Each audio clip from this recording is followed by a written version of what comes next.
1번 다음 자료에서 설명하는 재고자산의 평가 방법은 무엇입니까? 일반적으로 물가가 상승할 때 당기순이익이 크게 계상이 된다.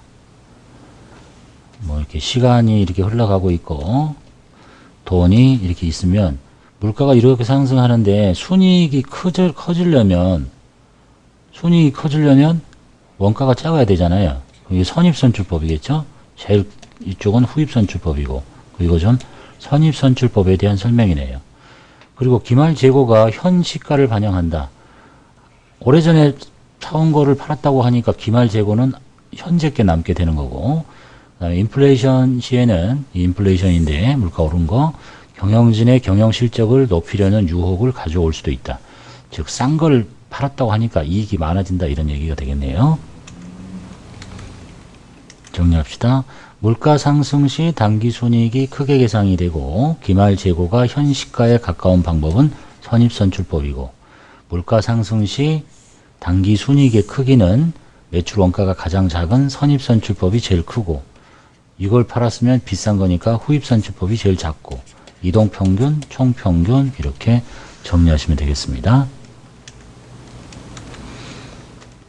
2번 다음 중 유형자산의 취득 원가에 포함되는 요소를 모두 고른 것. 설계와 관련해서 전문가에 지급하는 수수료 원가에 포함됩니다. 매입 관련 운송비도 포함되고, 설치장소 준비를 위한 지출, 그 다음에 취득세, 재산세만 비용 처리하시면 되겠죠. 정리할게요. 설계와 관련돼서 전문가에게 지급한 수수료, 매입 관련 운송비, 취득세, 설치장소 준비를 위한 지출 모두 다 취득 원가에 포함되고, 재산세는 그냥 비용 처리합니다. 3번 무형자산에 대한 설명으로 틀린 거. 기업회계 기준에서는 사업 결합 등 외부에서 취득한 영업권만을 인정하고요. 내부에서 창출된 영업권은 인정하지 않습니다. 맞네요. 무형자산은 인식 기준을 충족하지 못하면 그 지출은 발생한 기간에 바로 비용 처리하시면 되겠고요. 무형자산을 개별적으로 취득한 경우에는 매입가액에다가 매입 부대 비용을 가산한 금액을 취득원가로 합니다. 네 번째, 무형자산의 합리적인 상각 방법을 정할 수 없는 경우에는 정률법을 쓰는 게 아니라 정액법을 사용합니다. 정리할게요. 무형자산의 합리적인 상각 방법을 정할 수 없는 경우에는 정액법을 사용한다. 4번 다음 중 유가증권에 대한 설명으로 틀린 거. 단기 매매증권에 대한 미실현 보유 손익은 기타 포괄 손익 누계액이 아니라 그냥 단기 손익으로 처리합니다. 틀렸네요. 단기 매매증권이 시장성을 상실했으면 매도 가능 증권으로 분류합니다.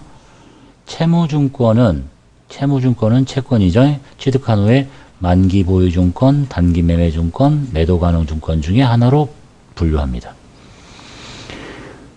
그다음에 지분증권과 만기 보유증권으로 분류되지 않는 채무증권은 이렇게 잘라서 읽어야 되겠네요. 지분증권과 만기 보유증권으로 분류되지 않는 채무증권은 단기 매매증권 또는 매도 가능증권으로 분류한다. 맞는 얘기네요. 정리할게요. 단기 매매증권에 대한 미실현 보유손익은 단기손익이고요. 요건 이제 지분증권이잖아요. 만기 보유증권으로 분류되지 않은 채무증권인데 이게 아니라는 거지. 그러면 갈 때는 이거밖에 없는 거 아니에요? 단기 매매증권 내지는 매도 가능성. 요거 표현을 하고 있다라고 보시면 되겠네요. 5번 사채에 대한 설명으로 틀린 거. 사채의 액면 이자율이 시장 이자율보다 더 크면 액면 더 많이 주겠다는 얘기죠. 그러면 사채는 비싸게 발행됩니다. 사채 발행 시 발생한 비용은 발행가액에서 직접 차감합니다. 맞네요. 사채 할증 발행 차금은 자본잉여금에 해당하는 게 아니고 사채의 액면가액에다가 더하는 형식으로 보고합니다. 반대로 할인 발행 차금은 빼는 형태. 틀렸고. 사채 할인 발행 시에 유효이자율법을 적용 시 기간이 경과함에 따라서 사채의 장부가액은 증가한다. 즉 사채의 액면에서 밑에서 빼는 게 이제 할인 발행 차금이잖아요. 이 차금이 빼진 게 이거니까 기간이 경과하면서 요것이 계속 줄어드니까 빼는 게 없어지니까 얘가 점점 커지겠지. 장부가액이. 그 얘기네요. 정리할게요. 사채 할증 발행 차금은 사채 자본잉여금이 아니고 사채 액면가액에 더하는 형식으로 기재합니다. 그 다음에 4번과 관련해서 사채의 액면에서 사채 할인 발행 차금을 뺀 게 사채의 장부가액인데 이것이 시간이 지나면서 장부가액은 증가한다는 얘기는 얘가 점점 없어지니까 사채 할인 발행 차금은 유효이자율법에 따라서 매년 상각하면서 사채의 장부가액은 증가하게 된다. 이게 점점 줄어드니까 뺄 게 없어지니까 얘가 전체적으로 커진다라는 얘기입니다. 6번 공장에 설치해서 사용 중이던 기계가 고장이 나서 처분하려고 한다. 취득 원가는 200만원, 고장 시점까지 상각 누계액은 150만원. 동기계를 바로 처분하는 경우에는 60만원을 처분이 가능하고 10만원의 수리를 들여서 80에 처분할 수 있다. 이때 매몰 원가는 얼마인가? 매몰 원가. 이미 발생해서 어떤 의사결정을 하더라도 회수할 수 없는 원가, 즉 최초의 취득 원가에서 그동안의 상각 누계액을 뺀 100, 250, 150만 원이 매몰 원가네요. 정리하겠습니다. 자, 매몰 원가란 과거의 의사결정으로부터 이미 발생한 원가로 현재 또는 미래에 어떤 의사결정을 하더라도 회수할 수는 없는 원가. 이 경우로 보면 이 자산의 취득 원가, 거기다가 감가상각 누계액을 뺀 금액이 매몰 원가다라는 얘기입니다. 7번 다음의 원가 특성에 대한 설명으로 틀린 거. 전기료, 수도료 등은 사용하지 않는 경우에도 기본요금을 부담해야 하고 또한 사용량에 비례해서 종량 요금을 증가한다. 그래프로 보면 원가가 기본요금 깔고 이렇게 간다는 얘기죠. 설명, 조업도의 변동에 관계없이 일정하게 발생하는 고정비와 여기 말하는 거죠. 요 고정비. 그 다음에 조업도의 변동에 따라 비례해서 발생하는 변동비 두 요소를 모두 가지고 있다. 맞네요. 계단 원가라고 하지 않습니다. 계단 원가는 원가가 이렇게 생겼다가 어느 관련 법이 넘치면 이렇게 올라가는 게 계단 원가죠. 틀렸고 준변동비, 이 이름이 준변동비예요. 변동비인데 고정비의 성격을 갖고 있으니까 혼합원가라고도 한다. 고정비 갖고 있고 변동비 갖고 있으니까. 정리할게요. 계단 원가는 얘를 보고 계단 원가라고 하는 거예요. 계단처럼 생겼으니까 이렇게. 그 다음에 준고정비를 계단 원가라고 한다. 얘가 준고정비고 얘가 우리가 보고 지금 알고 있는 준변동비. 여기 기본요금의 원가가 생기고 조업도에 따라서 늘어나는 거. 8번 다음 중 보조 부문 원가를 제조 부문에 배부하는 방식 기준으로 가장 적합한 거. 건물 관리를 사람 수로 할 수는 없겠죠.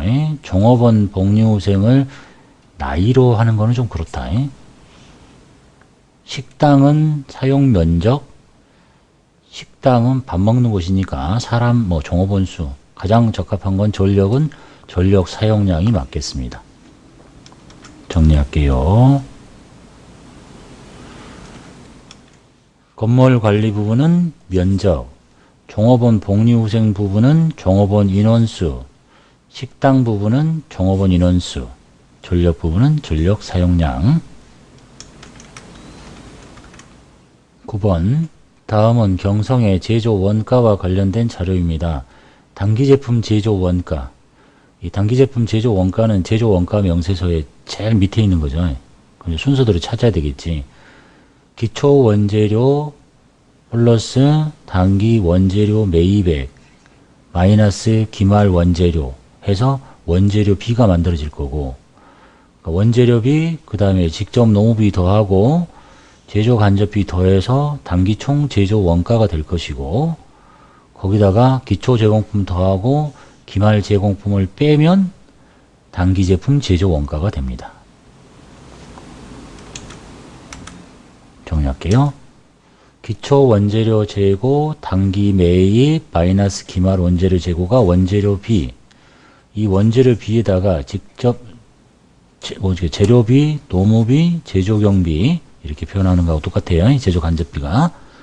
그러면 이게 단기 총 제조 원가.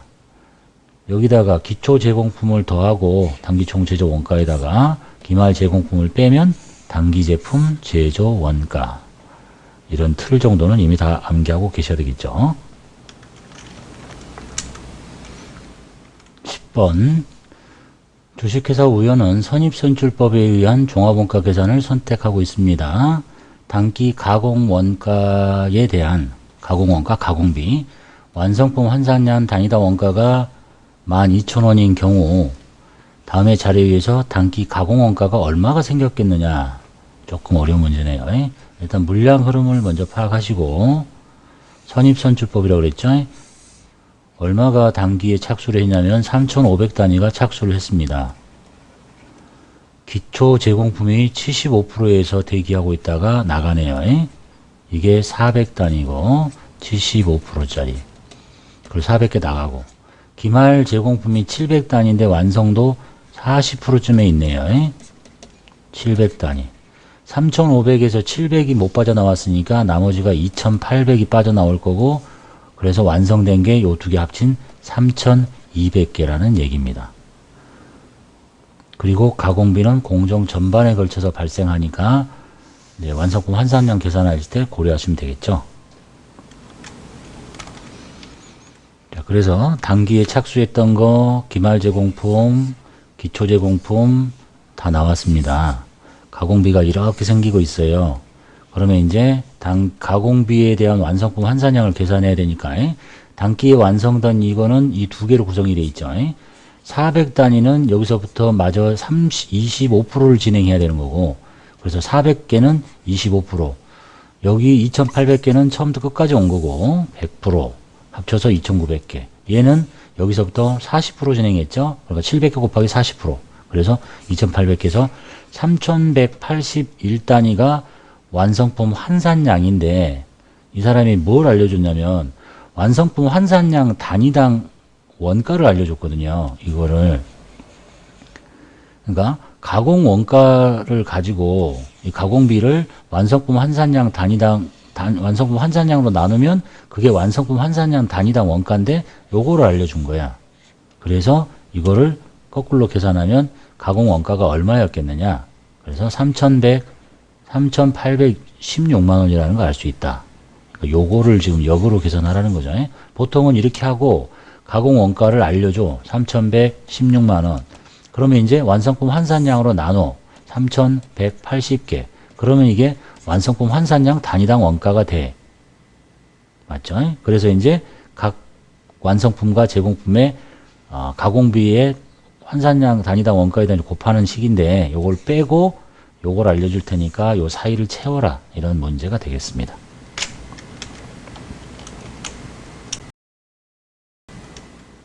11번. 다음 중 부가세법상 재화 공급의 특례 해당하지 않는 거. 아래 보기에서 모두 구입 시 정상적으로 매입세 공제를 받았다. 공급 특례라는 얘기는 좀 간주 공급을 찾으라는 얘기네요.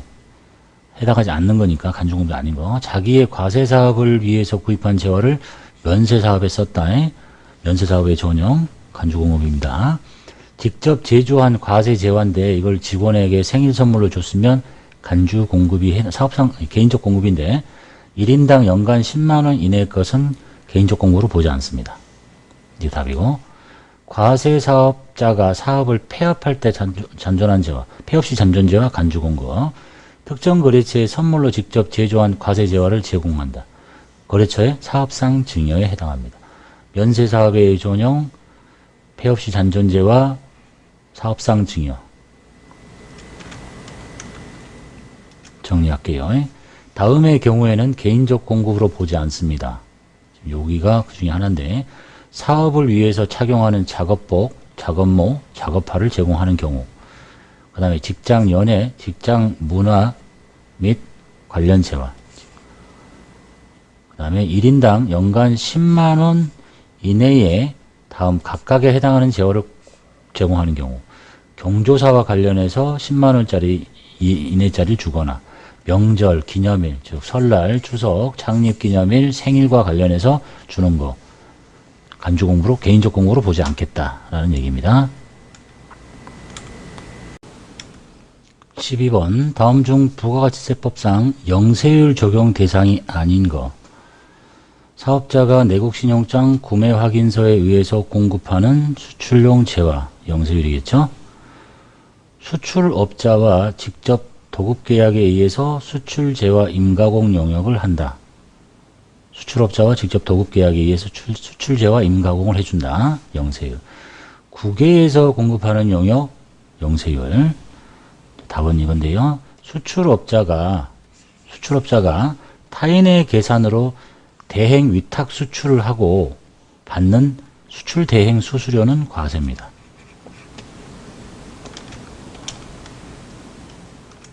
정리할게요. 수출업자가 타인의 계산으로, 남의 명의로, 타인의 명의는 아니고 타인의 계산으로 대행 위탁 수출을 하고 받는 대행 수출 수수료, 수출 대행 수수료 과세. 자, 내용 보시면 수출품 생산업자가, 그러니까 여기 이제 제조하는 업자죠. 이 사람이 이제 외국으로 직접 수출을 못 하니까 수출업자, 여기가 이제 수출업자, 이 업자하고 계약을 체결해요. 대신 팔아주는 걸로 수출 대행 계약을 체결해서 얘가 얘 물건을 이렇게 판다는 얘기지. 수출업자의 명의로 이제 수출한다는 게, 명의는 이 사람 명의죠. 타인의 계산으로, 계산은 이 건데 명의는 이제 자기고, 그래서 수출하는 경우에는 수출품 생산업자, 이 사람 말하는 거거든요. 외국으로 반출하는 재화는 영세율을 적용받습니다.